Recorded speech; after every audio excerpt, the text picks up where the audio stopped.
बिस्मिल्लाहिर्रहमानिर्रहीम। 10th class ये आपका जो है नेक्स्ट लेक्चर ज्योमेट्रिकल ऑप्टिक्स हम चैप्टर पढ़ रहे हैं। इसमें अब क्योंकि स्मार्ट सिलेबस इंट्रोड्यूस हो गया है, उसमें मैंने आपको तकरीबन ये पिछला जो टॉपिक हमने किया था वो हमने किया था endoscope and refraction through prism. यहाँ तक हम कर चुके थे। लेंसेज भी हम कर चुके हैं। टाइप्स ऑफ लेंसेज मैंने आपको बता दिया था, कन्वेक्स और कन्वर्जिंग लेंस का एक होता है और एक होता है कनकेव और डाइवर्जिंग लेंस।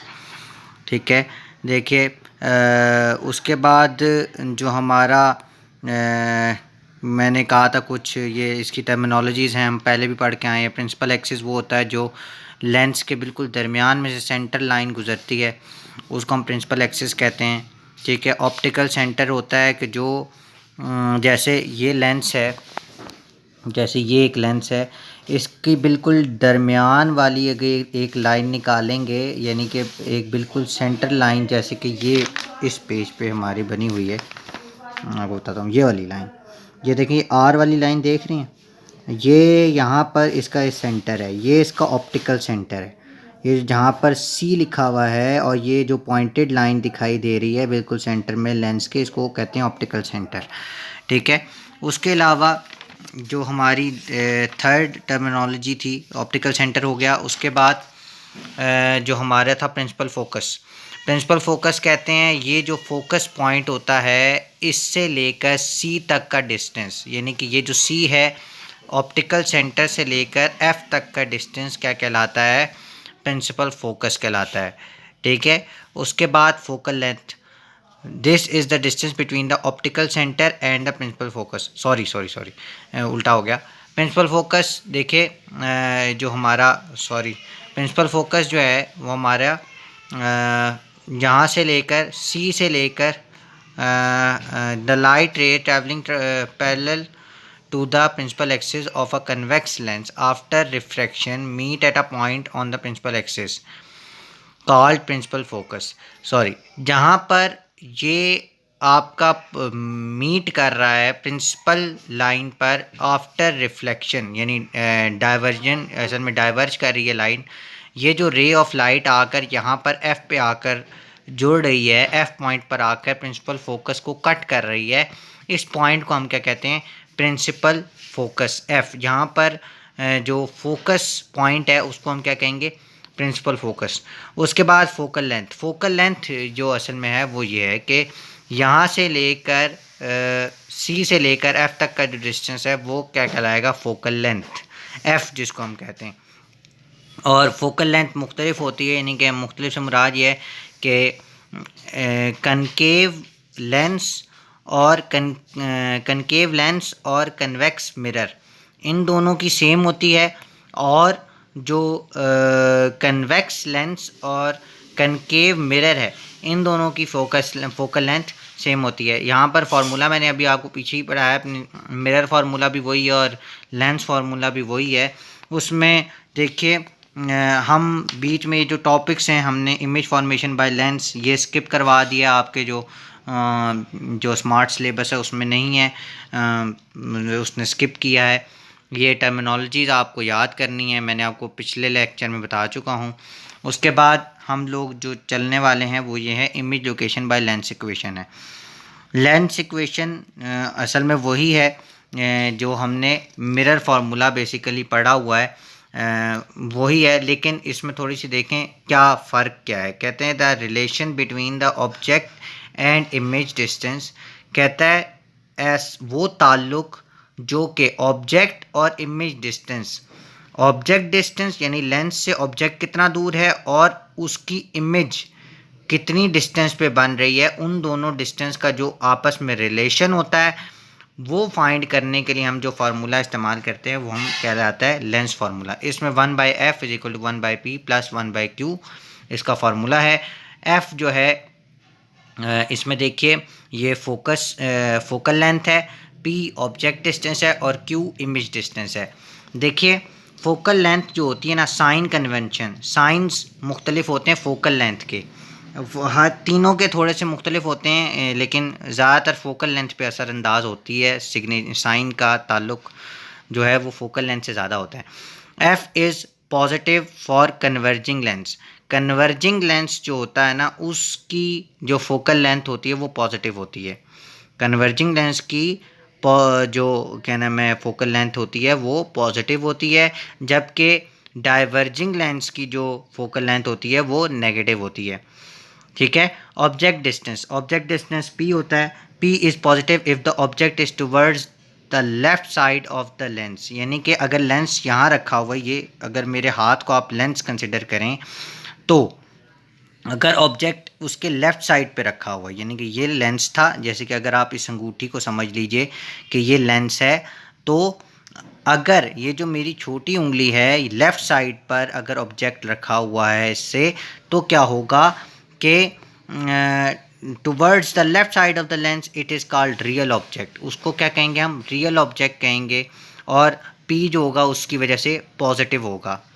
ठीक होगी बात। दूसरी बात ये कि P is negative. P negative कब होगा? If the object is on the right side of the lens.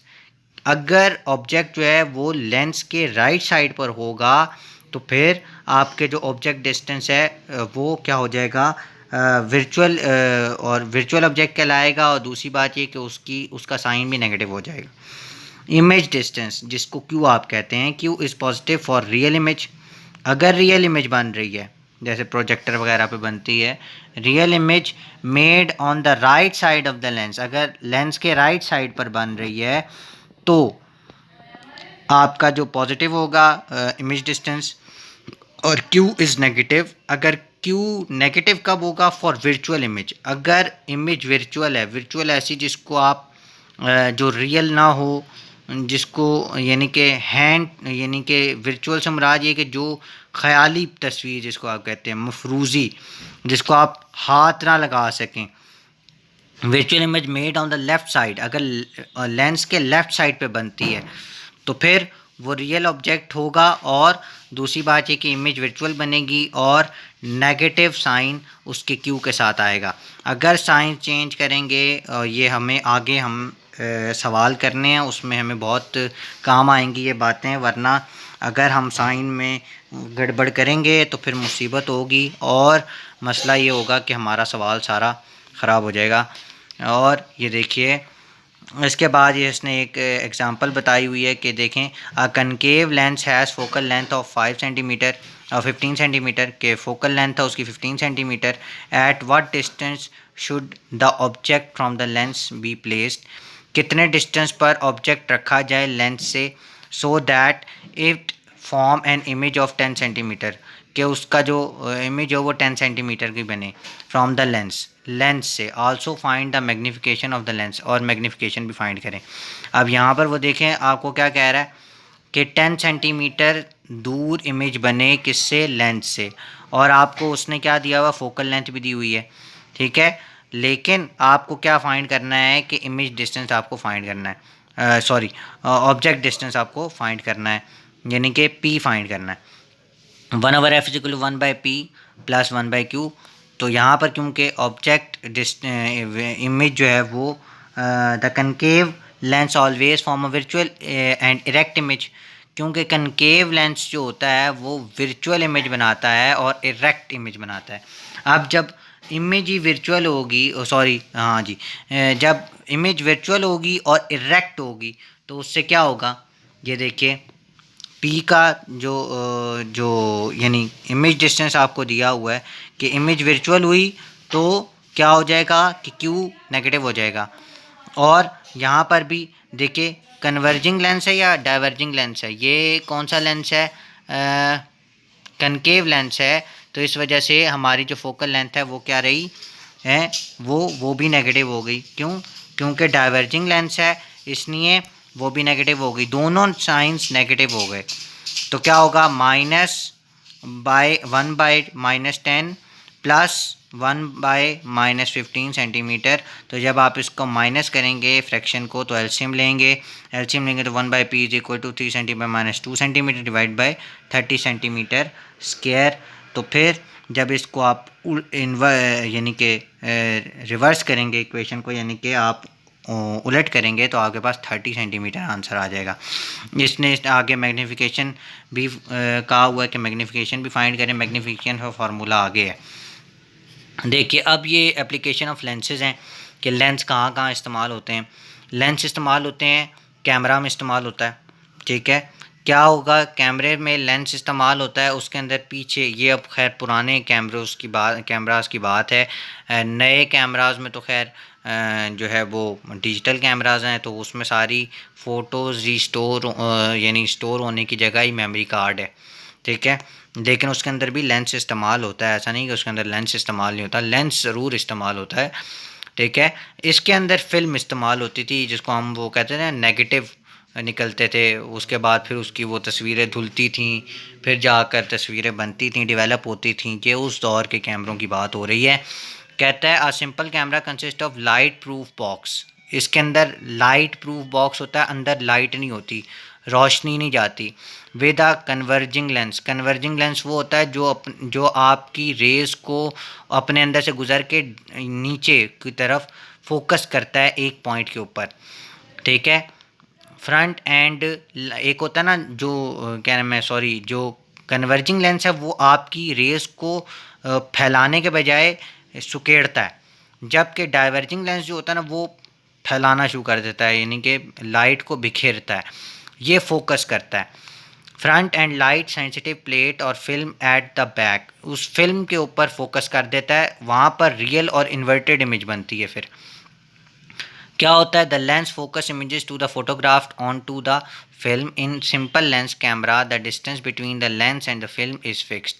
Lens और जो जिसे कहते हैं ना कि लेंस का डिस्टेंस कितना रखा जाता है, लेंस का the distance between the lens and the film, ये जो फिल्म है ना ये और जो लेंस है इसका डिस्टेंस फिक्स्ड होता है, एक मखसूस डिस्टेंस होता है, ज़्यादा भी नहीं और कम भी नहीं, और फिक्स्ड। और उसके बाद which is equal to the focal length of the lens, जो कि फोकल लेंथ के बराबर होता है। In camera object is placed beyond 2f। कहता है कि ऑब्जेक्ट जो है वो कितना दूर रखा जाता है, बियॉन्ड यानी पीछे रखा जाएगा।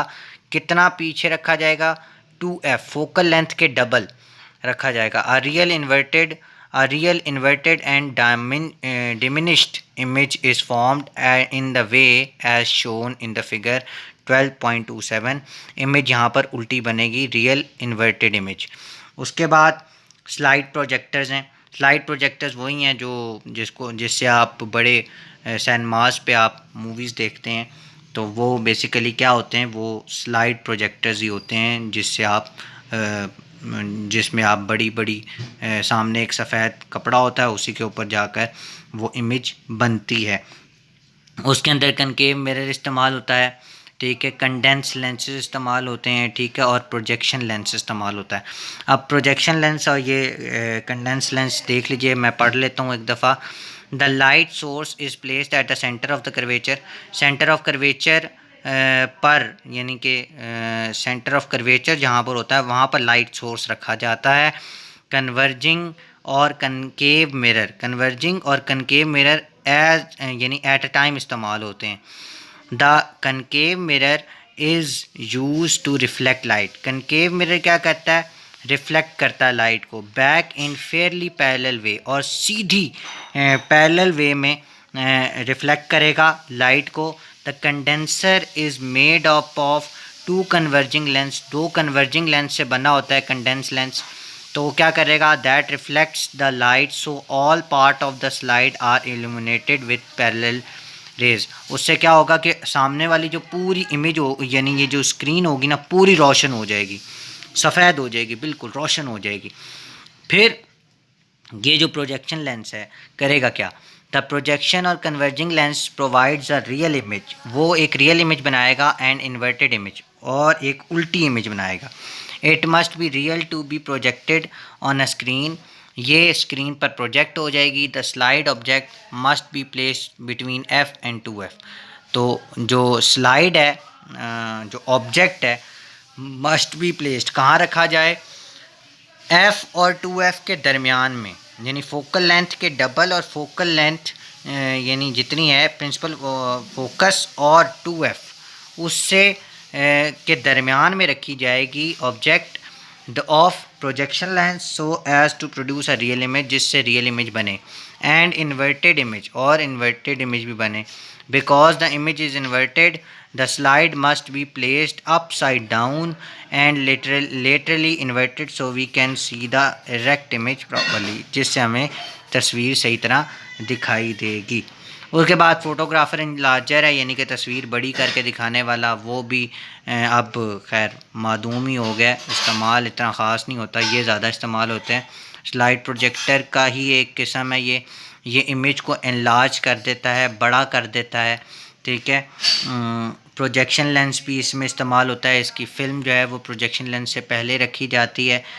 कंडेंसर लेंस इस्तेमाल होता है, source of light condenser lens से पहले रखी जाती है, वो रोशनी डालती है कंडेंस लेंस पे। कंडेंस लेंस क्योंकि डबल होता है तो पहले वो उसको पैरेलल लेकर जाता है रेस को, फिर दोबारा उसके आगे जो एक और लेंस लगा हुआ वो उसको फिर डाइवर्ज कर देता है, फिर फिल्म इल्यूमिनेट हो जाती है, रोशन हो जाती है। उसमें से गुजरते गुजरते लाइट रेज़ प्रोजेक्शन लेंस में से गुजरती हैं, दोनों उस प्रोजेक्शन लेंस में फ़ोकस हो जाती हैं। फ़ोकस होते होते दोबारा, क्योंकि लेंस दोबारा उस रेस को फैलाता है, वो फैलाने से क्या होगा कि फ़ोटोग्राफिक पेपर जो होता है वो रोशन हो जाता है, उस पर इमेज बन जाती है बड़ी। उसके बाद सिंपल माइक्रोस्कोप। सिंपल माइक्रोस्कोप कौन सा होता है? जो आम माइक्रोस्कोप आप इस्तेमाल करते हैं। The magnifying glass is a convex lens. Magnifying glass जो होता है जो आप इस्तेमाल करते हैं, जैसे आप वो लेंस नहीं होता, ये देखें, ये इसको कहते हैं मैग्नीफाइंग ग्लास, जिससे आपको इमेज बड़ी करके दिखाई देती है।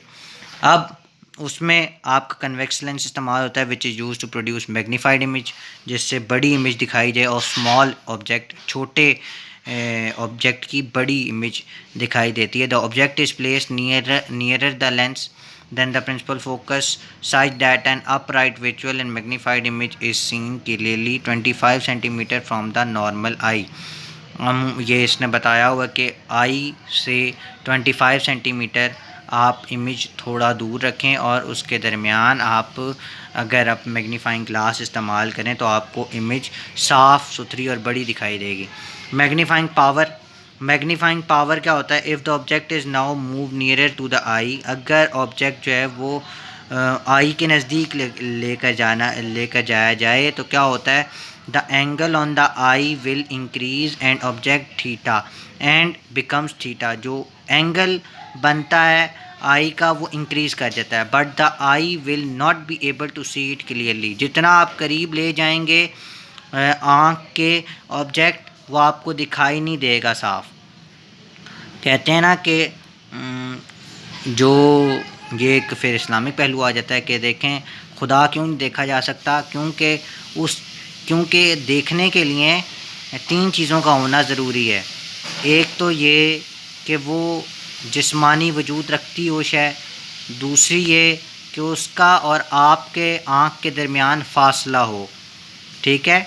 और यही बात है कि जो अल्लाह दिखाई नहीं देता, क्योंकि वो कहते हैं ना कि खुदा जो है रगे जहाँ से करीब है, तो जब आपसे वो दूर ही नहीं है तो कोई शय जब आपसे बिल्कुल नज़दीक हो जाए, आँख के ऊपर आप हाथ रखें तो आपको हाथ तो दिखाई नहीं देता। वजह क्या है? अंधेरा छा जाता है। वजह यही है कि आपकी आँख और ऑब्जेक्ट के दरमियान फासला नहीं रहेगा तो आपको कुछ साफ़ दिखाई नहीं देगा। In order to see the object clearly, किसी ऑब्जेक्ट को साफ़ सुथरा देखने के लिए क्या होना चाहिए? We put a convex lens between the object and the eye. क्या करते हैं कि ऑब्जेक्ट और आई के दरमियान हम कन्वेक्स लेंस लगाते हैं, so that the lens makes a large visual image, जिससे इमेज बड़ी बनाई जाती है, वर्चुअल इमेज बनती है of the object at nearer point of the eye, आँख के नज़दीक बन जाती है। In this way the object appears magnified, जिससे जो इमेज है वो बड़ी बनती है। m is equal to theta dash divide by theta. It can be shown as the magnifying power is given by the relation, इसको हम कहते हैं 1 + d/f, where f is the focal length of the lens and d is near point of eye. उसमें resolving power, फिर resolving power एक छोटा सा concept है। रिजॉल्विंग पावर क्या होती है? The resolving power of an instrument, किसी भी ऑप्टिकल इंस्ट्रूमेंट की रिजॉल्विंग पावर ये होती है कि इज़ इट द एबिलिटी, ये एक सलाहियत है किसी भी ऑप्टिकल इंस्ट्रूमेंट की कि वो दो करीब करीब रखी हुई चीज़ों के दरमियान आपको फ़र्क बता देती है। उसके बाद कंपाउंड माइक्रोस्कोप। कंपाउंड माइक्रोस्कोप ये वाला है जिसको हम लाइट माइक्रोस्कोप भी कहते हैं। इसके अंदर दो लेंस इस्तेमाल होते हैं, एक आई पीस, ये एक ऊपर है, और एक होता है ऑब्जेक्टिव लेंस। ऑब्जेक्टिव लेंस इस्तेमाल होता है और एक आपका जो लेंस होता है वो आई पीस कहलाता है। ठीक है, objective and the eye piece and is use to investigate structure of small object. Cells वगैरह को पढ़ने के लिए, उनका स्ट्रक्चर समझने के लिए ये जो माइक्रोस्कोप है इस्तेमाल होता है। Following are some features of compound microscope, ये कुछ फीचर्स हैं माइक्रोस्कोप के। It gives greater magnification than single lens.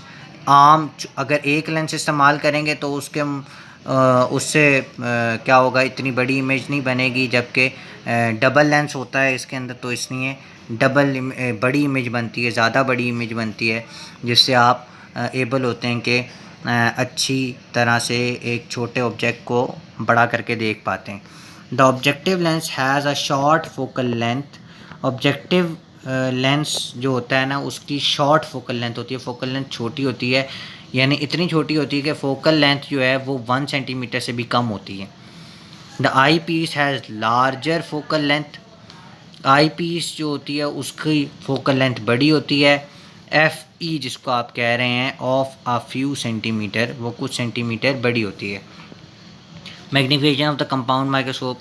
Magnification of compound microscope कैसे है वो, ये इसने फार्मूला दिया हुआ है। m is equal to L by F naught. F naught क्या है? ऑब्जेक्टिव लेंस की focal length into 1 plus D by F. F E यानी focal length of eyepiece lens, और डी क्या है? Distance from the eye. ठीक है, 1 plus D by F E, ये आपका मैग्नीफाइंग पावर, उसका मैग्नीफिकेशन ऑफ कंपाउंड माइक्रोस्कोप का फार्मूला है। ये सारी उसकी डायग्राम है कि ऑब्जेक्ट यहाँ पर रखा जाता है, इसके दरमियान ये वाला ऑब्जेक्टिव लेंस है। ठीक है, ऑब्जेक्टिव लेंस से यहाँ पर इमेज यहाँ पर बनेगी उल्टी, यहाँ पर उल्टी इमेज बनेगी। फिर आप इस आई पीस से देखते हैं तो आपको दिखाई यहाँ देती है।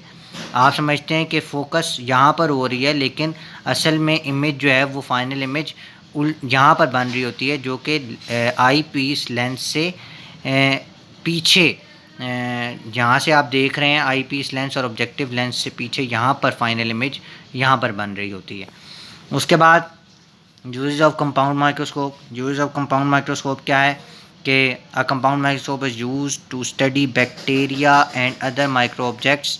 बैक्टीरिया और दूसरे माइक्रो ऑब्जेक्ट्स आप इससे पढ़ सकते हैं आसानी से, उनका स्ट्रक्चर देख सकते हैं। It is also used for search in several fields of sciences like microbiology, botany, geology and genetics. ये इन तमाम साइंस की शाखों में इस्तेमाल होता है। माइक्रोबायोलॉजी में तो बहुत ज़्यादा है, बॉटनी में भी है, जियोलॉजी में भी है, और जेनेटिक्स में भी है। टेलीस्कोप वही है जिससे आप सितारे देखते हैं, तारे देखते हैं। Telescope is an optical instrument which is use to observe distant objects. दूर की चीज़ों को नज़दीक देखते हैं यूजिंग लेंस और मिरर्स। इसके अंदर लेंस और मिरर्स दोनों इस्तेमाल होते हैं। A telescope that uses two converging lens. इसके अंदर दो कन्वर्जिंग लेंस होते हैं। ठीक है, इज़ कॉल्ड रिफ्रैक्टिव टेलीस्कोप। इनको रिफ्रैक्टिंग टेलीस्कोप कहते हैं। In refracting telescope and objective lens form a real image. इसमें क्या होगा? रियल इमेज बनेगी। An object lens form a real image of the distance object. दूर की इमेज को नज़दीक करके दिखाएगा। While an eyepiece form a virtual image that is viewed by the eye. असल में आप वर्चुअल इमेज को देख रहे होंगे, जो आँख आपकी तसव्वुर करेगी, देखेगी, ऑब्ज़र्व करेगी, असल में वो वर्चुअल इमेज को देख रही होती है। उसके बाद ये आपके वर्किंग ऑफ रिफ्रैक्टिंग टेलीस्कोप है, तो ये हम इंशाल्लाह नेक्स्ट लेक्चर में करेंगे, क्योंकि ये अब 2 या 3 पेजों का चैप्टर रह गया। मैं ये चाहता हूँ, बल्कि अभी कर लेते हैं। देखिए, वर्किंग ऑफ रिफ्रैक्टिंग टेलीस्कोप में क्या होगा कि रिफ्रैक्टिंग टेलीस्कोप में देखिए ये ऑब्जेक्टिव लेंस है और ये आई पीस लेंस है और यहाँ ऑब्जर्वर की आई है। सेम वही तरीका कार हो रहा है जो पिछले वाले कंसेप्ट में हो रहा था। ऑब्जेक्ट यहाँ पर होता है जो दूर आपको दिखाई देता है, वो उसकी इमेज वो यहाँ आकर आई वन पे जाकर इमेज बनती है, ठीक है। यहाँ पर आकर फोकस होती हैं रेज़, लाइट रेज़, और फिर वो इस आई पीस लेंस के ऊपर रेज़ फॉल करती हैं, जिससे क्या होता है आप समझते हैं कि जी इमेज जो है वो कहाँ बन रही है, यहाँ बन रही है, लेकिन असल में इमेज जो है वो बन रही होती है यहाँ पर। तो आप असल में इमेज किसको देख रहे होते हैं, इसको देख रहे होते हैं I2 को, ठीक है। वर्चुअल इमेज को आप देख रहे होते हैं, रियल इमेज को आप नहीं देख रहे होते। आप समझते हैं कि रियल इमेज है लेकिन वो असल में वर्चुअल इमेज को आप देख रहे होते हैं, ठीक है। वर्किंग ऑफ रिफ्लेक्टिंग टेलीस्कोप, ये आपका क्वेश्चन भी बनेगा यहाँ से लेकर यहाँ तक कि define the working of reflecting telescope, यहाँ से लेकर यहाँ तक इसका आंसर है।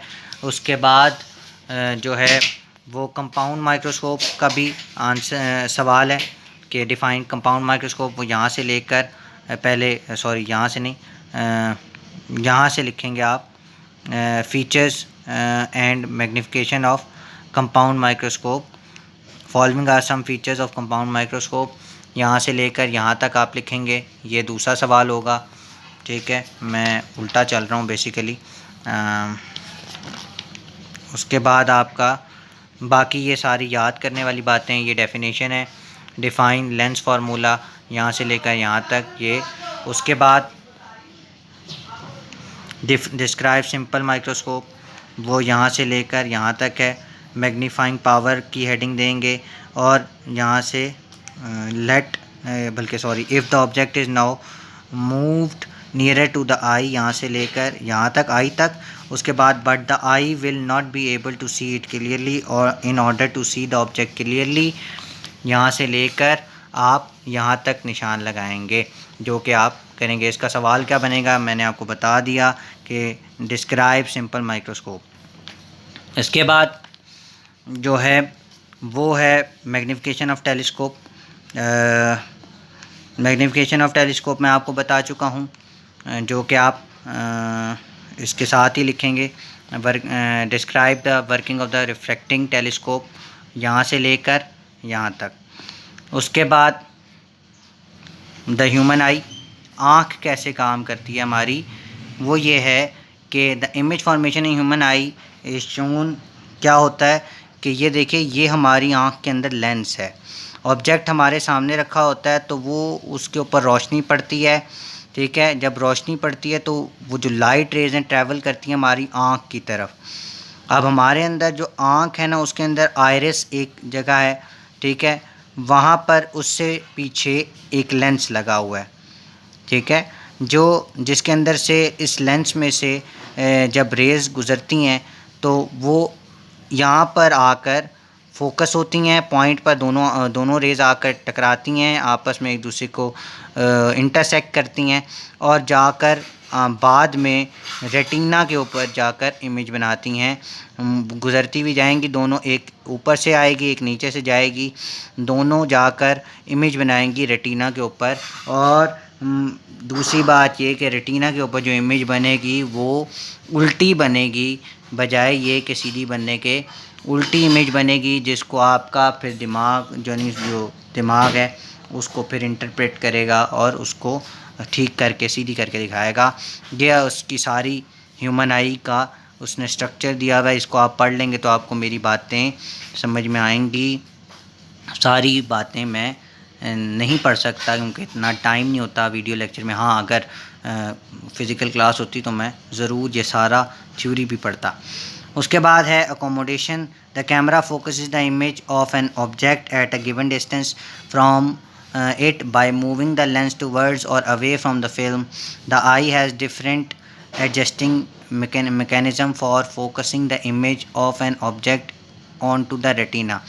Its ciliary muscles control the curvature and does the focal length of the lens and allow objects at various distance to be seen। इसके अंदर हमारा जो सेंटर ऑफ यानी जो सिलरी मसल्स हैं आई की, वो उसका स्पेशल फंक्शन है, वो खुद ब खुद ही फोकस करती हैं लाइन यानी कि इमेज यानी कि कभी ज़ाहिर सी बात है क्योंकि आँख की तो क्वालिटी है ना कि वो जब आपकी आंखों में कभी कभी धुंधला दिखाई देता हो, फिर एकदम आपकी आँख साफ़ जब हो जाती है, जो आपका ऊपर जो आईलिड जिसको आप कहते हैं, वो उसको दोबारा उसके ऊपर छपकते हैं आप उसको, तो एकदम आपकी इमेज ठीक हो जाती है। वजह यही होती है कि डीफोकस हुई होती हैं लाइट रेज़ थोड़ी देर के लिए, तो जैसे ही वो ठीक होती हैं, वो सिलरी मसल्स होते हैं जो कि उसको कंट्रोल करते हैं, फिर उसको वो फोकस करते हैं और उससे इमेज आपकी रेटिना के ऊपर दोबारा से बनाते हैं, जिससे आपको सही दिखाई देने लगता है। उसके बाद आपकी जो ह्यूमन आई अकोमोडेशन है, ये सारा चैप्टर ये आपकी सारी थी। The variation of focal length of eye lens to form a sharp image on retina is called accommodation. कहता है ये जो वेरिएशन आती है ना फोकल लेंथ की ऑफ आई लेंस, आई के अंदर लेंस में फोकल लेंथ में बार बार वेरिएशन आती रहती है, फॉर्म अ शार्प इमेज, क्योंकि उसने एक शार्प इमेज बनानी होती है, बिल्कुल क्लियर इमेज बनानी होती है रेटिना के ऊपर। तो इस जो फिनोमेना है इसको हम क्या कहते हैं, अकोमोडेशन। ये भी आपकी डेफिनेशन है, डेफिनेशन ऑफ अकोमोडेशन। उसके बाद what is the difference between near point and far point. Near point और फार पॉइंट में क्या डिफरेंस होता है। The near point of the I is the minimum distance of an object from the I eight which it produces a sharp image on the retina. Near point वो होता है कि जितने कम distance से आप एक ऑब्जेक्ट को देखें और उसकी इमेज आपकी आँख शार्प इमेज बनाए, उसको हम नियरर पॉइंट कहते हैं। सबसे कम डिस्टेंस जहाँ से आपको ऑब्जेक्ट साफ दिखाई देने लगे उसको हम कहते हैं नियर पॉइंट। और दूसरा क्या है, फार पॉइंट। वो उतनी दूर, आँख से ऑब्जेक्ट इतना दूर हो कि आप उसको साफ देखते रहें और आई जो है रिलैक्स्ड रहे, आराम से उसको देख सके, क्लियर इमेज और शार्प इमेज उसकी बना सके। उसमें वो जो फार पॉइंट होगा, वो जो ज़्यादा डिस्टेंस होगा, उसको हम यानी कि सबसे ज़्यादा मैक्सिमम डिस्टेंस जहाँ से आप उस ऑब्जेक्ट को सही तरह देख सकते हैं और आई आपकी रिलैक्स रहती है, ज़ोर नहीं लगाना पड़ता, तो वो आपकी इमेज क्या कहलाएगी, वो आपका पॉइंट क्या कहलाएगा, फार पॉइंट। उसके बाद होता है डिफेक्ट ऑफ विजन। ये जो आँखों की बीनाई कमज़ोर हो जाती है, तो इसमें क्या होता है, the inability of the eye, आँख की जो सलाहियत है वो ख़राब हो जाती है, सी द इमेज, कि इमेज बना सके, of the object clearly in called defect of vision. वो आपके रेटिना पर सही तरह इमेज नहीं बना पाती किसी ऑब्जेक्ट का, तो उससे क्या होता है कि आपकी विजन के अंदर फ़र्क पड़ता है, यानी आपकी बीनाई कमज़ोर हो जाती है। नियर साइटेडनेस, ये देखें ये जो नाम है ना ये उल्टे हैं। नियर साइटेडनेस से आपको क्या लगता होगा कि जी जिसकी नज़दीक की जो है नज़र वो कमज़ोर है, नियर का लफ्ज़ आ रहा है ना, लेकिन ऐसा नहीं है, उल्टा काम है। नियर साइटेडनेस मायोफिया जिसको कहते हैं, some people can not see distant object. देखा उल्टा काम है ना, कि जिसकी दूर की नज़र ख़राब हो, जिसको मुसलसल चश्मा लगता है, उसको हम क्या कहते हैं, नियर साइटेडनेस, कि उसकी दूर की नज़र जो है वो कमज़ोर हो गई है। क्यों? क्योंकि दूर की जो इमेज है वो उसकी रेटिना पर नहीं बन रही होती, रेटिना से थोड़ा सा आगे बन रही होती है। इस वजह से क्या होता है कि उसकी दूर की नज़र कमज़ोर हो जाती है।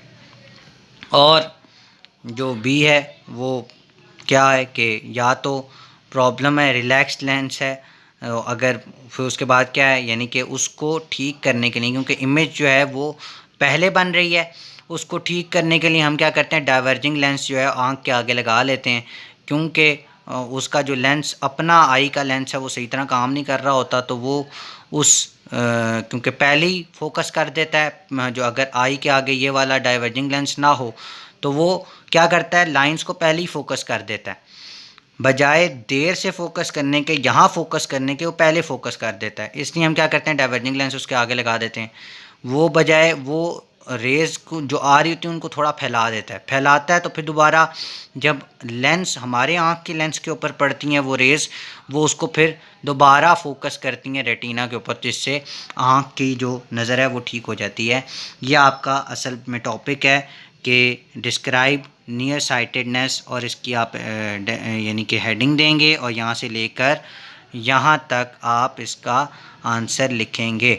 मैं सारा कुछ लेक्चर में बता रहा हूँ, दोबारा तस्वीरें नहीं बनाऊँगा। उसके बाद फार साइटेडनेस, फार साइटेडनेस क्या होती है, जिसकी नज़दीक की नज़र कमज़ोर हो। क्या होता है, the disability of the eye of the form distinct image of the nearby object on its retina is known as far sightedness. होता क्या है कि नज़दीक की जो चीज़ है वो उसको दिखाई नहीं देती, क्या होता है कि वो रेटिना के पीछे जाकर उसकी इमेज फोकस हो रही होती है। इस वजह से क्या होता है कि बजाय लेंस को पहले फोकस करने के रेज़ बजाय पहले फोकस करे वो देर से फोकस करता है, इस वजह से उसकी रेटिना के ऊपर इमेज नहीं बनती, और इमेज कहाँ बनती है, रेटिना के पीछे, जिससे उसको नज़र नहीं आता। ये वो लोग होते हैं जो कभी कभी चश्मा लगाते हैं, यानी कि नज़दीक की चीज़ को देखने के लिए लगा लिया फिर नहीं लगाया। उसके बाद क्या है कि ऑब्जेक्ट जो है नज़दीक का, होता क्या है कि लेंस लगाते हैं, कन्वर्जिंग लेंस, जो कि आपकी रेज़ है उसको पहले से यानी फैली होती हैं रेज़, उनको पहले और डाइवर्ट करता है, और आपका लेंस दोबारा उसको मज़ीद डाइवर्ट करता है, जिससे रेटिना के ऊपर इमेज फोकस हो जाती है और वहाँ पर जाकर आपको इमेज दिखाई देने लगती है। ये आपका सारा टॉपिक था जो आपने करना है। मैंने काफ़ी ज़्यादा आज पढ़ा दिया। तो फार साइटेडनेस भी आप इसका टॉपिक लिखेंगे, डिफ़ाइन फार साइटेडनेस, इसकी हेडिंग देंगे, यहाँ से लेकर जो है पूरा नेक्स्ट यहाँ तक कन्वर्जिंग लेंस तक इसका आंसर लिखेंगे और इसकी डायग्राम नहीं बनाएंगे। उसके बाद हम नेक्स्ट लेक्चर में इंशाल्लाह इसकी शॉर्ट क्वेश्चन आंसर्स भी करेंगे और इसका न्यूमेरिकल भी करेंगे इंशाल्लाह। Thank you very much.